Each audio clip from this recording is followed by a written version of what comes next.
VegasBroadcastNetwork.com. Thank you for listening.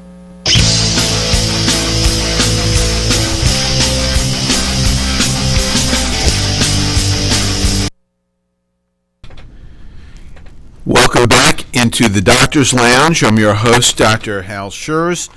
Every week, myself and my co-host, Dr. Scott Barber, bring you the information that you'll need so that you can advocate for the health and well-being of yourself and for your family. We talk about the issues that doctors are talking about in doctors' lounges all over the country, and we try to arm you with information so you'll be a good advocate for yourself and for your family. And we are brought to you by the Docs for Patient Care Foundation, which is the only physician-led healthcare think tank in the country. Our website is at www.4pcfoundation.org, d4pcfoundation.org. Please go to our website, read about what we are doing, which is quite a bit these days, and give generously. Nothing is too small, nothing is too big, but we need your help so we can continue to do this show and do all the work that we're doing, fighting for the doctor-patient relationship and for your healthcare freedom. And nothing is more important right now than your healthcare freedom. I'm sitting here in my scrubs in this new reality as we enter the third month of this COVID crisis in America. And the routine that I have every day is a very different one than I have had for my whole career. I go to work now in scrubs. I never did before. I have a mask on my face. Not right now, but now it's around my neck. I only wore a mask in the operating room previously, and I'm aware of what I'm doing all the time with my hands so that I don't inadvertently touch my face and I keep my areas clean. And this is what the left wants us to believe is the new normal, and I hate that term.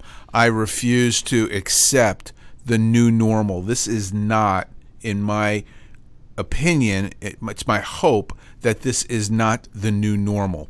I think that this is an adjustment that we all have to make. I come home from the hospital or from my office where I'm seeing patients. The first thing that I do when I come home is I take off my scrubs and I go into the shower and clean myself off and try not to infect or contaminate areas in my house where others might have the misfortune of picking up something that I bring into the house. My son has moved back home from New York. He escaped about 7 weeks ago. We wanted him to come home, and he had his epiphany one day in the elevator in the beginning of March when there were 13 people in the elevator in New York, and he realized, what am I doing here? Because he wasn't working at his work anymore. He was working remotely already, and so there was just absolutely no point in him staying there. This pandemic has altered everything that we're doing, and I'm going to spend this entire show giving you my perspective on this. Not that you haven't heard enough about this already, but I'm concerned that we're hearing the wrong voices, and that's a real problem. The last few months I had taken a hiatus from writing. I actually, that hiatus preceded the COVID pandemic. I just did not really have the impetus to do a lot of writing, which I enjoy doing, but I had a lot going on in my practice. And then when the COVID epidemic hit, I had more distractions trying to get my medical practice on track, and I'll talk about that in the show. So I hadn't written in a while, but watching what's going on, listening to the things that I'm listening to on the radio and on TV, and reading about in the paper, it really made my blood boil, and I had this pent up energy that I couldn't contain anymore, and I started writing again. And so this past week, I had several op-eds that appeared in fairly well-distributed publications. I had one in the Federalist last week. Last week we had one in the Washington Times, and then another op-ed is likely going to be run also in the Federalist. They solicited it after my first op-ed, and I'm going to continue writing now until this is all over. And it's interesting because every day my routine is to go outside and get my newspapers. Yes, I still get newspapers. I just love the feel of newspaper in my hand.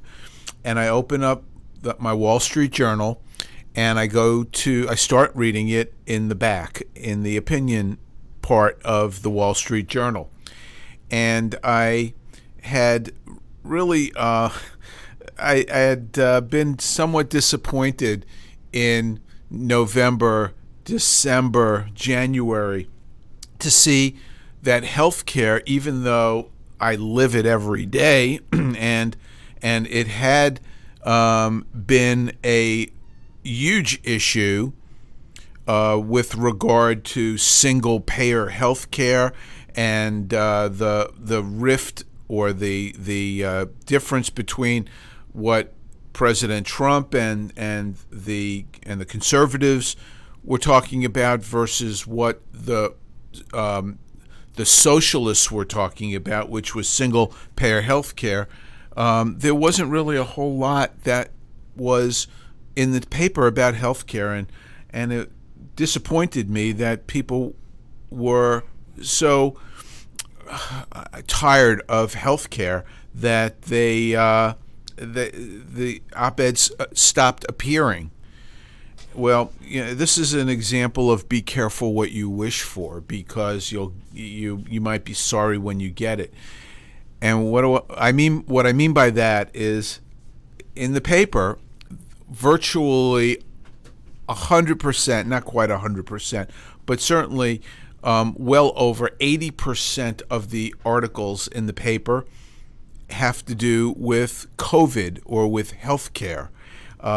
Same is true on the news. It has sucked out all the oxygen for every other issue. There are other issues, of course. You have the Biden sex scandal.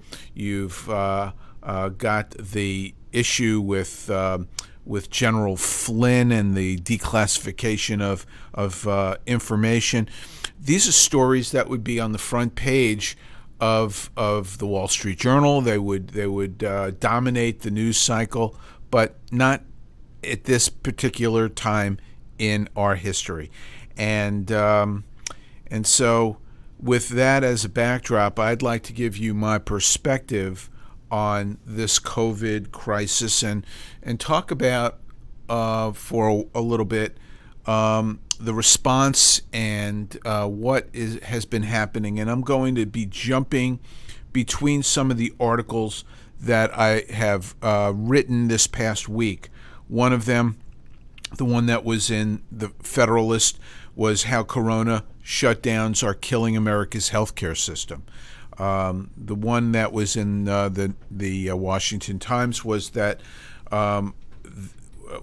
centered on our dependence on China for drugs and medical supplies. And then I wrote one that's going to hopefully get published in the next few days in the Federalist, that what is happening right now with the suppression of independent thought in this country that differs from the group think that has predominated and been perpetuated by the left that is dangerous for this country. So let me just start out by saying that this pandemic is absolutely horrible, and it's real, and people are dying, they're getting sick, and it is absolutely heartbreaking, some of the stories that are coming out. People who have lost a number of individuals in their families, frontline workers, the people in the hospitals who are being thrown into the fire by their hospitals that employ them without proper protection. The stories of couples that are separated because they can't cross the border. I saw a story about a couple who are meet every day at the Canadian border, and they just talk. They're married, and they can't cross the border because the border's been shut down because of COVID. So this is a human tragedy of unimaginable proportions. It has never been seen in our lifetime, unless you were alive back in 1918, 1919. But this is something that is unprecedented. And as a result, it required unprecedented measures to try to respond to it. Now, I'm going to say what the media won't, and that is that President Trump, in my opinion, is doing a superb job. It is not the role of the president to prevent something like this. It is the role of the president to respond, and he has responded. And the left is trying to, once again, make a case why President Trump has done a bad job. In fact, they're trying to convene a commission to question the response to the COVID emergency. And I will say that nobody knows the answer, and nobody has gotten this right, not even the esteemed Dr. Anthony Fauci, who, at the beginning of all of this, if you'll recall, said that COVID was not really a problem for America. And then he went on to say that COVID was not going to be a problem that was going to be a communicable disease between people. And then he said that you had to be sick in order to infect someone else with COVID. Then the CDC made recommendations about not wearing masks. If you remember, there were TV spots that were run by Dr. Fauci, Dr. Deborah Birx, our Surgeon General of the U.S., imploring people not to wear masks. So we do not hear anything about the missteps of these, quote, experts early on. But what we do hear is how President Trump has mishandled this situation because we didn't have enough PPE. We didn't have enough ventilators. They didn't do enough early on. Again, if you just think back a little bit and remember the reaction when President Trump stopped travel from China, he got assailed by the media. How could he do that? That was racist. That was a horrible thing to do. And then the same thing happened when he shut down travel from Europe. And now what we're hearing is that he didn't shut it down fast enough, and they want to investigate him because of that. So what that brings me to is the media and the response. I am a urologist. I am not a frontline worker. I am a backline worker. So what does that mean? It means that I still take care of patients. I still take care of patients who need my expertise and my help on a daily basis. The problems that I have seen in my practice are not necessarily life-threatening problems immediately like COVID might be. And incidentally, COVID is not life-threatening for over 80% of the people who get it.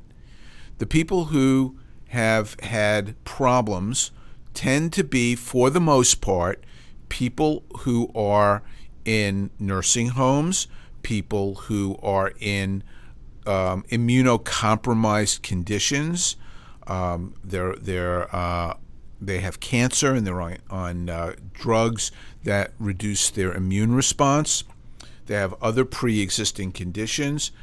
We are hearing about how racist our response is to COVID. Why is that? Because the black community is affected disproportionately than the white community in many areas. The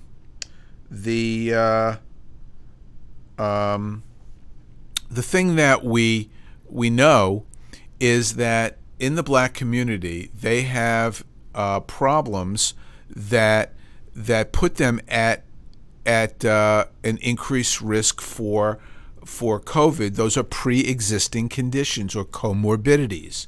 There's an increased incidence of diabetes and of high blood pressure in the black community. Obesity is another factor.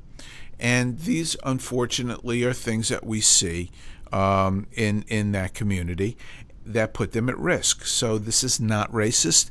Again, anytime you hear these things, it's the media trying to gin up discord in our society. And this crisis that we are witnessing has the response to it has been a unbelievable effort on the part of the federal government and on the part of state governments trying to get a handle on it. Why is New York so bad? Why is the incidence of COVID so bad in New York and the death rate so high? New York has one of the most congested metropolitan areas in the country, with apartment building after apartment building after apartment building stacked on each other. It's almost like a 70-story cruise ship. And what we have seen on cruise ships where everybody is in close quarters to each other is a high rate of infection. We saw that on cruise ships. We saw that on military ships. And this is a very contagious disease, highly communicable. We've heard the comparisons between the COVID. Why are we making a big deal about this? What about flu deaths? We see, 65, 70,000 flu deaths a year. We're not shutting down society because of the flu. Well, this is probably more contagious than the flu, and it's most likely more deadly than the flu. It is an unknown virus. We've never seen this before, and we really don't know exactly how it is going to affect different individuals. And it's not affecting everybody the same way. At first we thought it was. At first we thought that this was a respiratory problem. But what we're really discovering is that it's an immune problem. So people with decreased immunity are having different responses. Some of them are having vascular problems. We've heard about the Broadway dancer, who had problems with clotting, and he lost his leg, and he's in bad shape in the ICU in New York. In some people, it affects their brain, and in other people, it affects their GI tract. So this is a disease of that is not completely known. In fact, it's hardly known, and it's going to be studied for years and years. So the response to this has been one in which we needed to learn about the virus. We needed to get on top of the virus, and then we need to decide how we are going to respond as time goes on. And what we're seeing right now, 2 months into this, entering our third month of COVID, is that the media narrative of this problem is such that it is whipping the public into a state of perpetual fear. And it has altered our lives in ways that are difficult to even talk about. This is a two-pronged problem.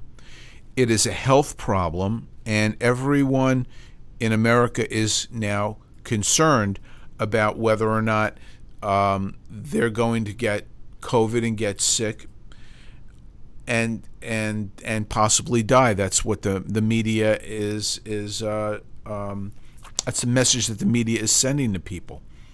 But the other part of this is the response, the economic impact of how we respond to this disease. One prong is out of our control. The second prong is totally in our control, and the wounds that are inflicted on America are self-inflicted wounds. So what we're seeing right now is that we are dealing with an unprecedented health crisis, and our reaction at first was based on the models that came out of Washington State that predicted there would be over 2.5 million deaths in this country. We now know that those models are grossly overstating the problem, and that's not going to be the case. Nonetheless, the response to those predictions is what drove all the reaction that came subsequent to that. So that meant that with those dire predictions, we needed to come to a shutdown. Now, when that happens, there is it's going to have implications that we haven't even dreamt about. We know the people who have pushed for complete shutdown never ever dreamt that we would be dealing with a problem with our food supply. The farmers can't get their produce to market. Meatpacking industries are shutting down. I don't think that they truly calculated what was going on, but they may have. And what do I mean by that? Well, I think that I'm not alone when I say that what's happening right now is media driven, and the longer this goes on, the better this is for the media. The media has dual interest. They need to boost their ratings. That's how they stay in business. And previously, the legacy news outlets, ABC, CBS, NBC, CNN would be out of business if it wasn't for the fact that they have a contract with airports, and it gets broadcast in every airport in America, because nobody watches CNN. Up until now people are watching CNN. MSNBC would have nothing to talk about if it wasn't for President Trump, because they're irrelevant. So the legacy media outlets stand to gain tremendously by a crisis of this magnitude, because people are now glued to their TVs. They become TV junkies. If they weren't before, then they certainly are now, because they need to hear what's happening locally, what's happening nationally, what to expect, what's going to happen to their paychecks, what's going to happen to their livelihood, what's going to happen to their 401ks. The media also stands to gain because they hate President Trump. And the worse America is, the more discord America has, the worse they believe President Trump will be perceived by America. And so to keep a shutdown going indefinitely, it benefits their goals, which is to boost their ratings and to see to it that President Trump doesn't win a second term. Now there is the media basically wins. There are three scenarios that we can have from this response to COVID. We can either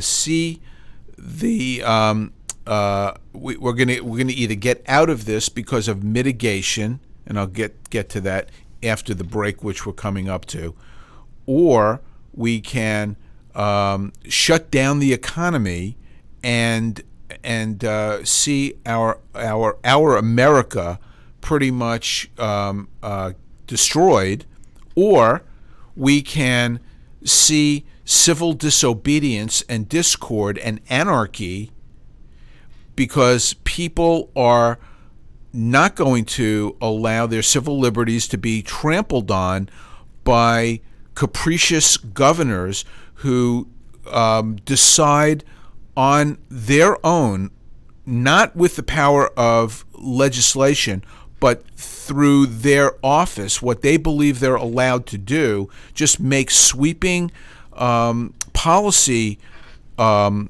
changes and keep people from working. They're letting criminals out of prison because they don't want them to get COVID, and yet they're arresting people who won't wear a mask or somebody who's opening up their shop.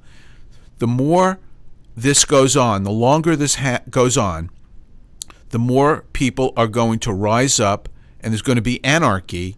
And again, that is one of the goals of the left. So there are three scenarios, and two of which benefit the goals of the left. And we'll break right now. I'm going to go ahead and talk about some specific issues in what I've written about this past week when we get back into the show after the break. So stay with us. I'm going to take 1 second here to remind everybody that we have Fox contributor Dr. Nicole Sapphire on this morning at 10 minutes after 10. She'll be calling in from New York, and we look forward to having her on. Also remind everybody that our agent in charge has started the investigation, and he started talking about it yesterday, all the mistakes, and he was in the FBI and ended his career in Homeland Security as a special agent. And he started talking about all the mistakes that the FBI has made, political mistakes that should have, under the Hatch Act, should have never been made. And though that show is archived already. And one last question I'd like for Dr. Hal to consider or come back and maybe address is, it's sort of an oxymoron calling Fossey an expert or anybody an expert, because just like you being a fantastic urologist and surgeon, it didn't just happen. You went to school for a number of years and go back all the time to learn more and more and more. You never stop learning. Exactly where did any of the experts go to learn about a pandemic and what to do next? So I figure the word expert attached to anybody regarding the pandemic is a little bit out of line, in my opinion. But that's just my opinion. We'll be back right after this. Hello, I'm Dr. Mike Karuchak. Have you ever wondered what doctors talk about amongst themselves? If you do, join us on the Doctor's Lounge and hear the doctors' conversations amongst themselves. Join me and my co-host, Dr. Hal Scherz, every Thursday morning, 8 to 9 a.m. The Docs for Patient Care Foundation is your way to join the fight and become a member of an organization created by doctors for patients dedicated to fighting for your healthcare freedom and preserving the doctor-patient relationship. Get a pen and paper. Write down www.docsforpatientcarefoundation.org. That's www.docsforpatientcarefoundation.org. Go to our site and please make a generous tax-deductible donation and join the fight today. Thank you. This is Daryl Pullis inviting you to listen to America's Homegrown Veggie Show right here every Saturday morning at 10 Eastern Time. Great guests, great tips, and valuable information about growing your own vegetables, fruits, and herbs.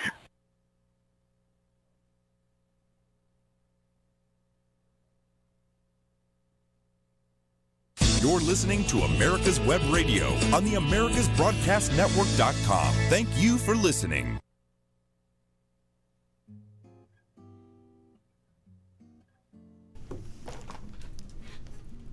We're back in the Doctor's Lounge, and surprise, surprise, we're talking about COVID today. I'm your host, Dr. Hal, and we are going to talk about some of the articles that I've written, and I want to try to just tie this all together. So I want to start out by talking about the problems with our PPE. You know, I am a surgeon.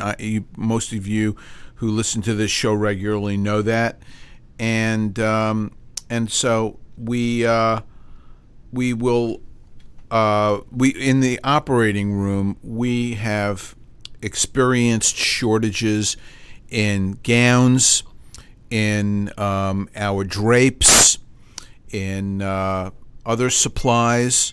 We've also seen shortages in drugs, and if you do so shortages are something that we see in America all the time, and it's so odd because it's not like there's a run on gowns, or a tube, a catheter that we're using.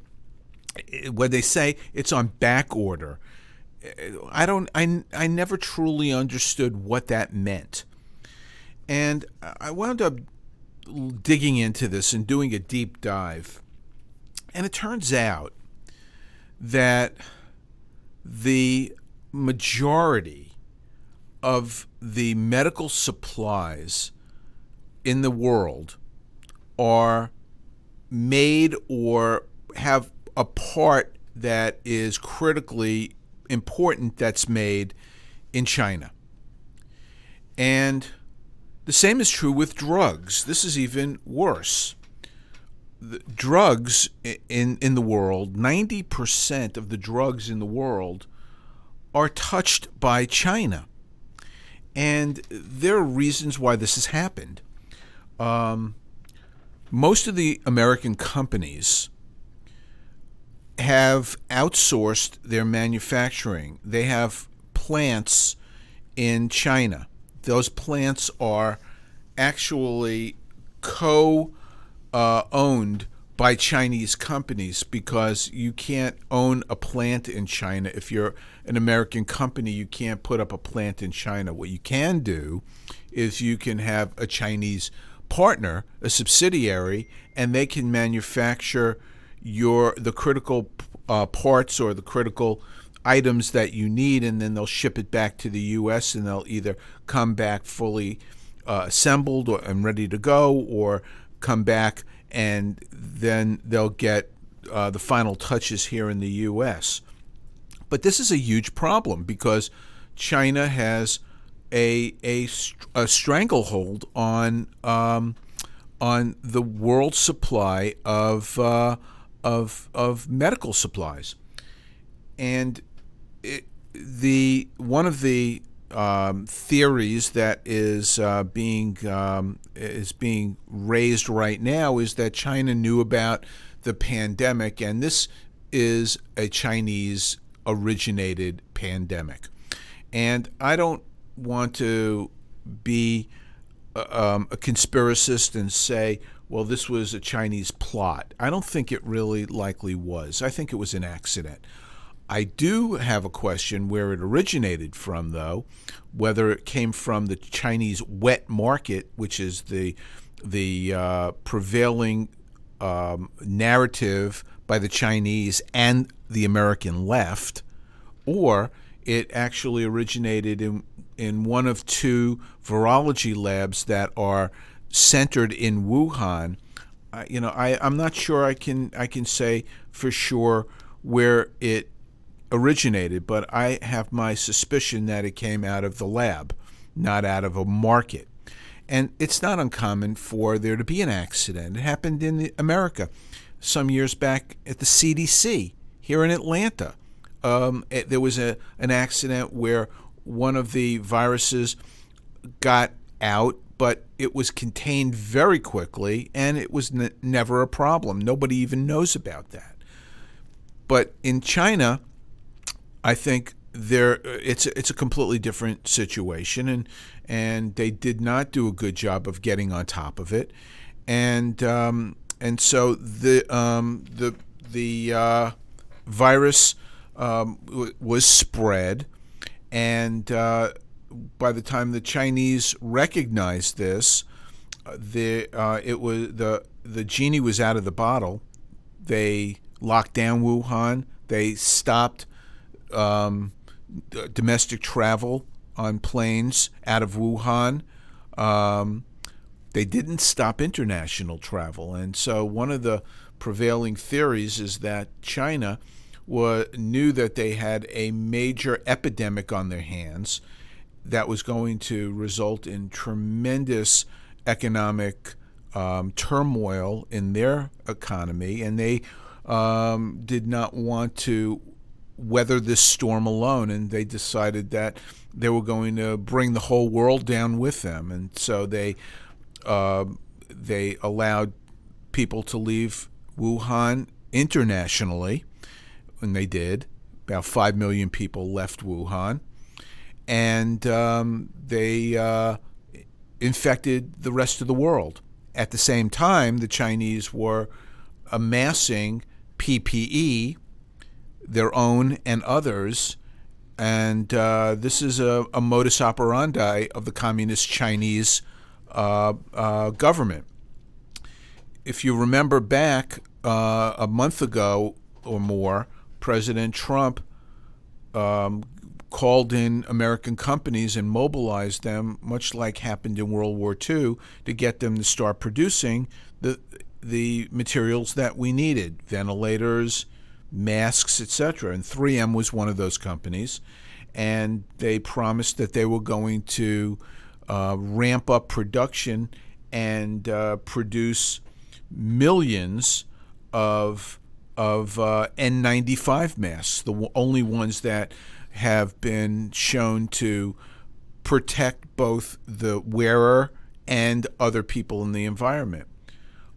Unfortunately, the plant where those N95 masks are made for 3M resides in China, and the Chinese government, the communist Chinese government, nationalized virtually all those companies and prevented those masks from coming to the United States.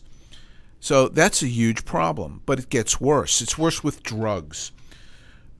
The 90% of the global supply for active ingredients in the world's prescription drugs, over-the-counter medications, and vitamins were once produced in the U.S., Europe, or Japan. That's not the case anymore. Now it's in China. And so this has happened because of cheap labor. It's happened because China has been allowed to become part of the world economy through the World Trade Organization, which incidentally was a Bill Clinton project to get China accepted into that into the world economy or the world's trading partners. And this is part of the effort for this one world economy, this globalist view of the world.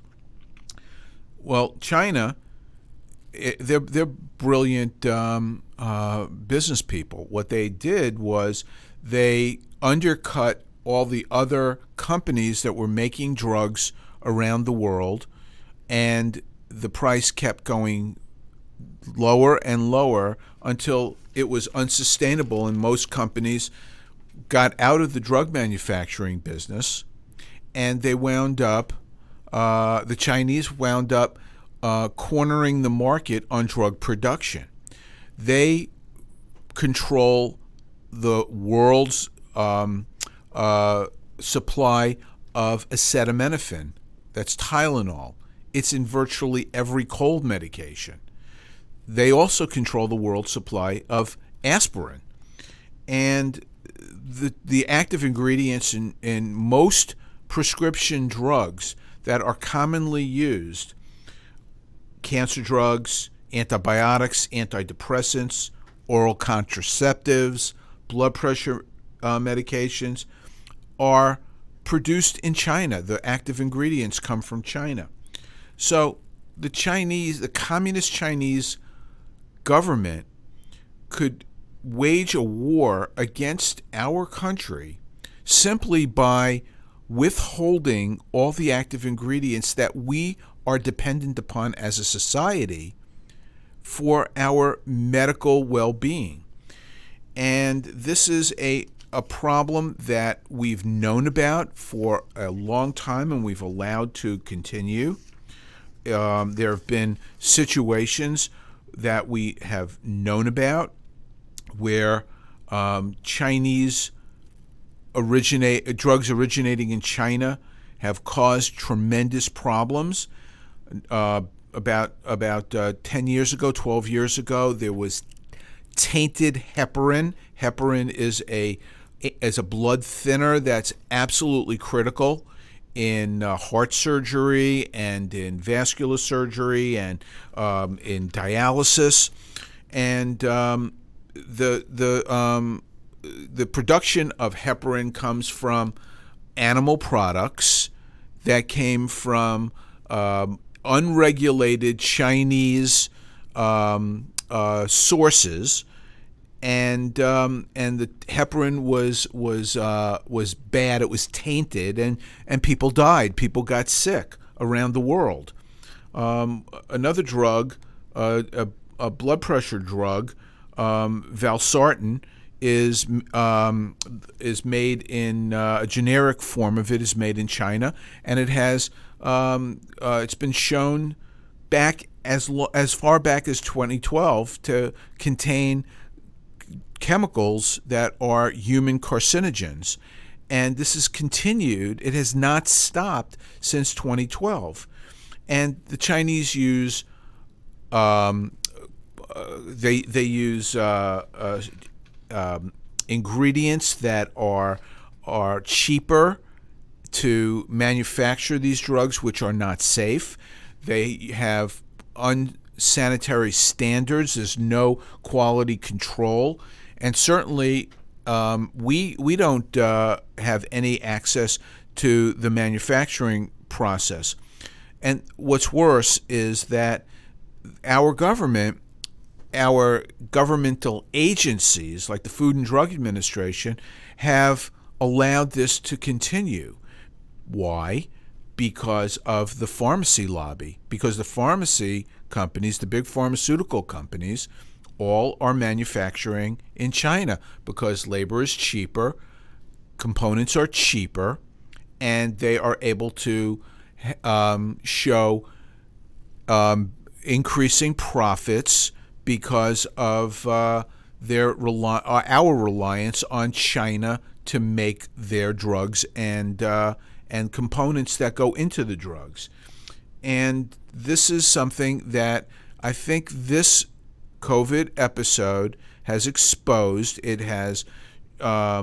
We now know that we cannot allow this to continue. We can put an end to it, and there are hopefully people on both sides of the aisle who recognize this. I know that some of the GOP senators and congressmen have recognized this and are trying to introduce legislation to stop this from happening. And how do you do that? You bring manufacturing back to the U.S. I think people would be willing to pay a little bit more. If that's a problem and we can't bring it back to the U.S., bring it to Mexico. You know, if we've got a brand new U.S.-Mexico-Canada trade agreement, and here we have an opportunity to sit down with Mexico and say, listen, we are going to build your economy. We're going to bring back every single plant that are being outsourced to China to Mexico. We are no longer going to allow companies to have Chinese partners to produce products or components. We're gonna punish companies that do that, and we're going to reward companies that bring that manufacturing back to North America. And Mexico would benefit from it. It would help. We can extract concessions from Mexico if we do that. We can strengthen our border. People wouldn't even be wanting to cross the border if they were making a decent living because we were bringing all of this production to Mexico. So we have got to get rid of the Chinese chokehold on our medical supply chain, and this is an opportunity to do this. The thing that people really don't understand is that what is happening right now is going to have long-term implications in the medical food chain, if you will. Right now, doctors are being hailed as heroes, and the ones who are on the front line certainly are, and they deserve our support and our admiration. The doctors who are being thrown into these dangerous settings in hot spots like New York or Detroit or New Orleans are often fighting the COVID battle unequipped with poor PPE, and this is something that is horrible. And again, this goes back to production of PPE and why we have to do that here. But this is going to have far-reaching effects on our healthcare system because now people are afraid to come back to the doctor. They're staying home with medical problems. They are not getting taken care of, and they're going to be sicker when they come in, and they are, in many cases, going to have problems that are beyond the point of no return. To top that off, there are going to be less doctors available to take care of these people who are going to be in need of care. This is not simply just switching the switch off and then switching it back on again. The the medical practices that are right now hurting are the ones that are teetering on the brink of bankruptcy, the ones who have been fighting to stay open because reimbursement has been poor, because of the overhead going up, no protection against malpractice, which is another issue entirely. What's going to happen is that at the end of all of this, those practices are not going to be able to remain in business, and they're going to need to either close their doors or sell to hospitals at fire sale rates, hospitals which are getting bigger and weightier, and hospitals, by the way, which in large part are part of the reason why we are facing the crisis that we're facing. Hospital consolidation has led to less resources in the communities, not more resources. So when you hear Governor Cuomo in New York talk about the shortage of ventilators in his community in New York City, it's not because President Trump did a bad job. It's because we've allowed hospitals to consolidate and to get smaller to conserve resources and maximize profits to themselves, rather than to have an abundance of resources, a redundancy in the system, which would be possible were it not for restrictive laws that keep competition from occurring. So hospitals getting bigger by purchasing physician practices is only going to make the system worse and more vulnerable for the next crisis that we see. So what we need to see happen are a series of steps to try to protect healthcare going forward. The first is that what we need to do is we need to prevent the predatory, bottom-feeding, blood-sucking lawyers who are lining up right now with nothing to do because the courts are not in session, lining up plaintiffs, lining up potential clients who are going to sue somebody over what's happening with COVID. And unfortunately, many of the ones that are going to get sued are going to be doctors, either because they did something differently in this crisis to adapt to what's going on, or they failed to do something. And the doctors need to be indemnified against any of these ambulance chasers if we're going to have a medical system that's going to survive this pandemic.